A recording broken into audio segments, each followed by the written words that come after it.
Hello, it's Chastity again. And I have been reading, I haven't had much free time, but in my free time I've been reading some chess books. See, I have How to Win at Chess by Levi Rosman, also known as Gotham Chess. I also have bought several different books on chess openings. And here's the thing that you may notice. If you've ever tried to buy and read chess books, you may notice something. There is a tendency of chess books to have maybe a few pictures, or no pictures at all even, and just have chess notation. And the thing is, I like chess notation. Chess notation is great. However, let's be honest, a lot of people, they don't really learn that way. Because chess notation, it's a little bit complicated. It's not accessible to everybody. Not everybody can just look at chess notation, know what it means. And I can know what it means, but unless I, actually was at, a board, either physically or on the computer with the analysis board, I wouldn't be able to just read the chess notation and know what the board looks like. I don't have that kind of ability. So here's what I'm thinking. Now, I do like Gotham Chess's book, How to Win at Chess, because he does include a good number of pictures. He has some chapters for a little bit about openings. It's not an openings book, but he really goes into a few of the popular openings and his recommendations. Now, I could not recommend his book enough. If you want a good chess book, Levi Rosman's How to Win at Chess is the best chess book that I have found so far, because I've tried reading plenty of them.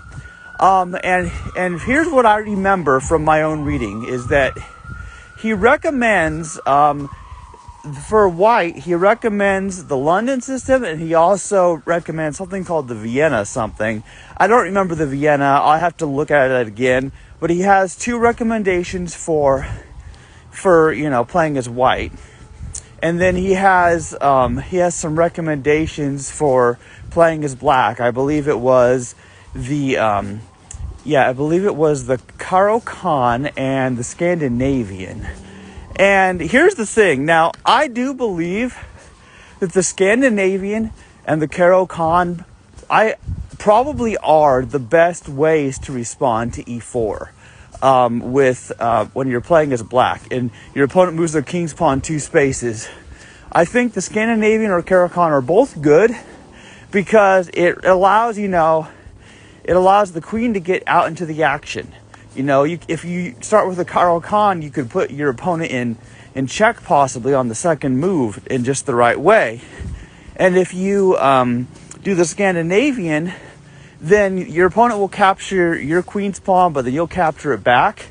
And that's actually really good because then your queen's out there, and bringing out your queen early is usually a bad idea. However, a lot of courses, and even Levi Rosman recommends that, after you move your queen out, your opponent's going to move their knight out and they're going to attack your queen. But there is a safe spot if you go to the right. If you move it to the right when you're playing as black all the way to the edge, you're in a safe spot because there's no way that your opponent can immediately attack your queen. And then you move your queen's bishop pawn 1 square forward, which is like the Caro-Kann, so that your queen has an escape route if something does happen. That's his advice, and I'm just telling you as someone who... Oh, hi, Charity. My sister just joined the live stream on Instagram. I didn't know you Instagram, Charity.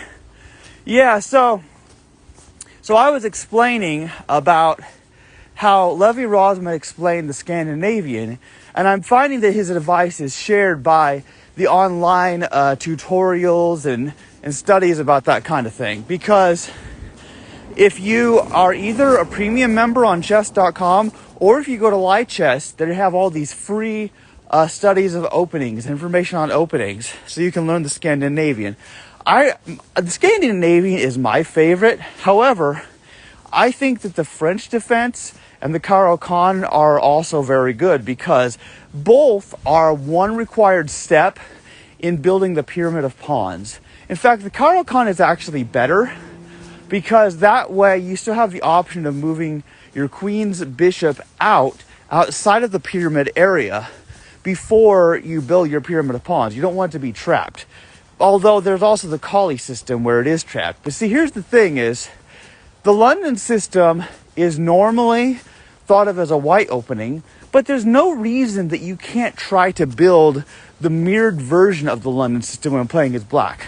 So that's what I do. When I'm playing chess, and I am winning a little bit more than I used to, I think, since I started trying to do the London system, because what I like to do, and this saves me a lot of time, is instead of having to guess which first move to make, I like to always start with my queen's pawn. That's what I do. See, if I start with my queen's pawn, then then I don't have to guess. My first move is always queen's pawn 2 spaces forward, because that's a step in building the pyramid of pawns, and it starts either the London system or the Scandinavian. I like that because the queen is immediately behind that pawn. And also doing so, it allows the bishop to move out. So I like the queen's pawn, whether playing white or black. I like it as my very first move. And for the second move, I recommend either moving the bishop outside of the pyramid, or maybe moving a knight. But the first move of moving the queen's pawn 2 squares forward, that's what I like to do. That seems to what I get the most success with. But the idea behind the London system, whichever version of it you're trying to do, is that it's supposed to be flexible.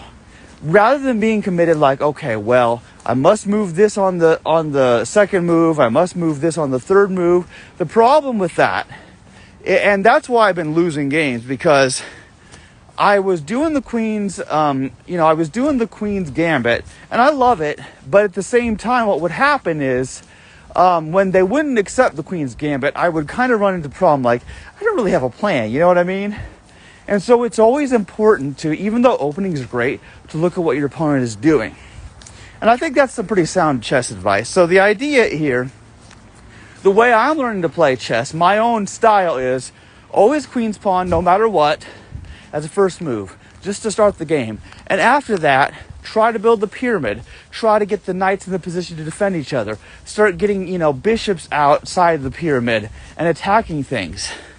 And another thing is, when playing crazy house chess, which is the chess variant where your captured pieces that you capture, you get to put on your side.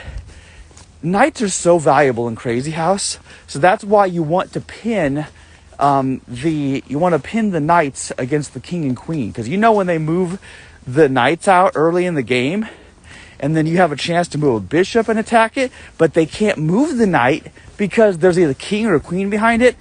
That's what I do. I love to take down my opponent's knight. That's kind of my priority, because if you take their knights away, then there's all kinds of tricks they can't do with them. Because knights, if you've played chess very long, knights are very tricky, because their L-shaped movement is hard for a lot of people to see. Like, a lot of people can view the horizontal and diagonal lines, but they just don't see the knight movement. And so knights will give you an edge if you train yourself to learn how they move and visualize all possible 8 spaces that a knight can move to.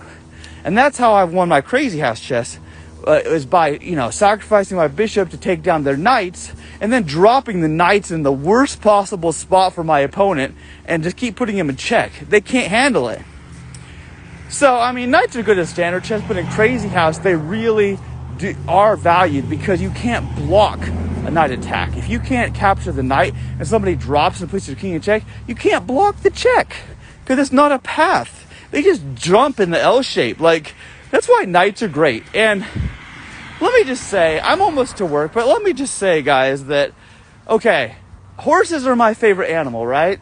Everyone knows horses are my favorite animal. That includes unicorns, zebras, and all that. And horses are also part of the game of chess. And what can horses do? They can jump. And that's why the knights in chess are horses and they jump. Actually, I know the historical thing. It was really knights riding the horses. There was knights. That's why they're called knights. But they look like horses. So we're going to call them horses. Okay, so I love the horses in chess, but I also like the queen because obviously the queen is the most powerful piece in terms of checkmating value. But there's only one queen, and there's two horses.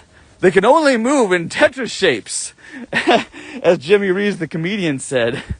Oh, it's hilarious, guys. I'm in a good mood right now because I got my schoolwork done for this week. Tomorrow there will be more schoolwork, of course. I might get stressed out again, but I got my schoolwork done and I don't even care about the grades so much as the learning. And then I relax by playing some chess, and I love the game of chess. I'm loving it. The only thing that I miss is I haven't played enough Tetris lately. I've been trying to learn, chess and get better at it. So I've been focused on that, but I still do want to play some Tetris more and more. I have my own Tetris game, and there's also Tetris Effect Connected. And the thing about Tetris Effect Connected is it has so many modes. I love it. But I also like, Puyo Puyo Tetris just because it's so cool. The beautiful rainbow colors, the simplicity of the graphics, the cute sounds the characters make when they do their attacks after you've cleared lines. I like Puyo Puyo Tetris too. I like all the Tetris. I like all the chess. I have played just about every chess and Tetris game that you can imagine. So yeah, when I play my games that I like, my games of skill, I get in a good mood. I'm very happy. Oh, Clementine Liberation sent a request to be in your live video. View request?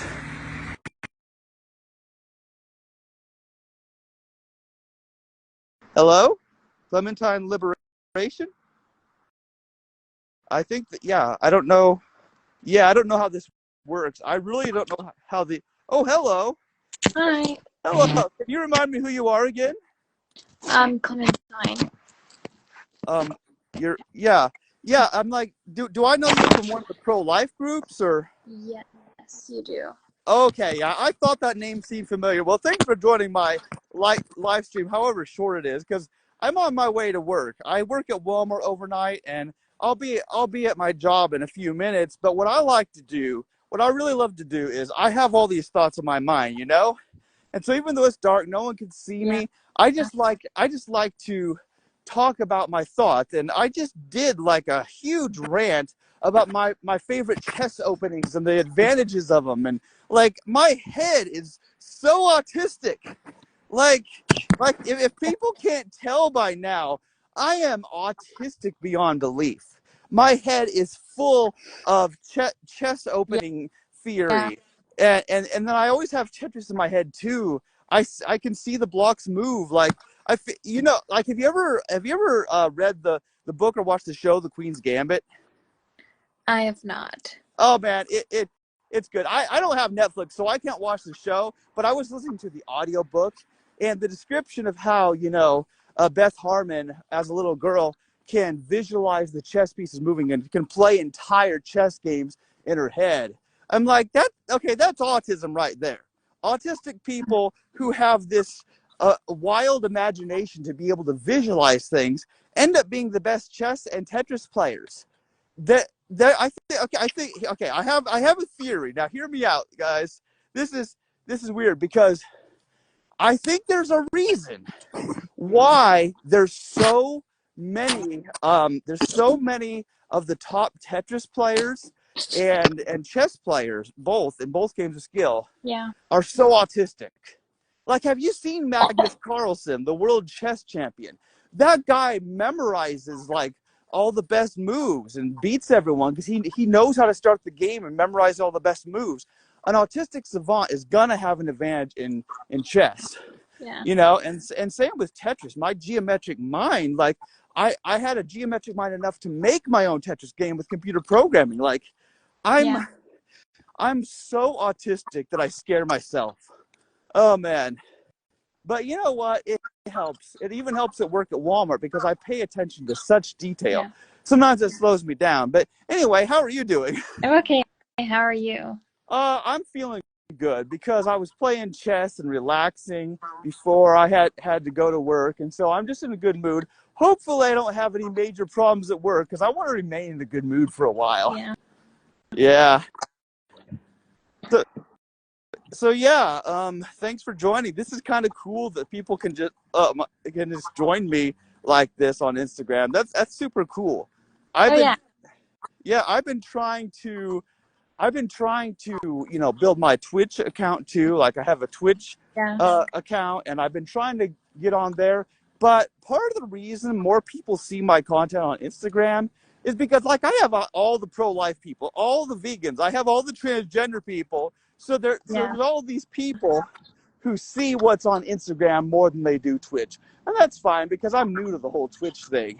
yeah, But but yeah, um, but yeah, thanks for joining me because I'll need to end this live stream because I'm about to go into work. But I hope that you'll be able to join again sometime because it's fun to just do these live streams and talk about mhm, things like this. Like this is the way of the future, you know? yep, Yeah. Also, before I do end the stream and go inside Walmart, I want to share with you a quote. Just because you think you know what's going on, just because you see a smile, don't think you know what's going on inside. A smile is a valuable tool. It inspires your friends, keeps your enemies guessing, and yeah, ensures that no matter what comes your way, you remain the one in control. yeah, That quote is by Alistair the Radio Demon in Hazbin Hotel. One of the best cartoons that was ever made, I must say. So yeah, it's true because yeah, yeah, yeah, that's why I smile. It reminds me to smile yeah, yeah, because when I'm at work, there's things that bother me. Having to stock the animal products and knowing that people are participating in the genocide of animals by the billions, yeah, it bothers me. But I try to keep a smile on my face and not reveal how I really feel because I can't at work yeah, because I'm the minority. You know what I'm saying? yeah, So I'm trying to remain positive and try to do my best in spite of not liking some things in this world. yeah, Yeah. Well, thanks again for joining me, Clementine. yeah, Oh yes, we have a comment. Neurotypicals are so confusing with their body language. I know, right? Like, I see most people's as just being misleading. Oh, that character is definitely autistic. Oh, talking about Alistair the Raider Demon. That's why I like Alistair the Raider Demon. Yeah, sure, he's evil, but he's also very mysterious. He's just so much fun. What I want is I want to see that character redeemed in that yeah, cartoon and turn into a good guy. Because if you've seen Hazbin Hotel, you know that the idea is the people in hell, they yeah, can actually improve and change and go to heaven. That's the idea, and mhm, I would really like to see yeah, Alistair change and become a good person, a hero. mhm, That's what I would love to see, and who knows, that may even be planned. I watched yeah, season 1 and I loved it. I look forward to season 2. Whenever it's happening, I'm just gonna restart my subscription to Amazon Prime, watch season 2, then end my subscription. I have to watch that show. Hazbin Hotel is a great show.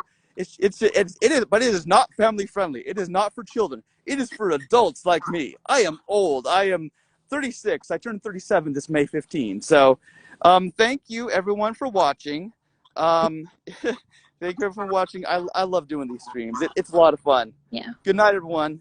Be excellent to each other and party on, dudes. You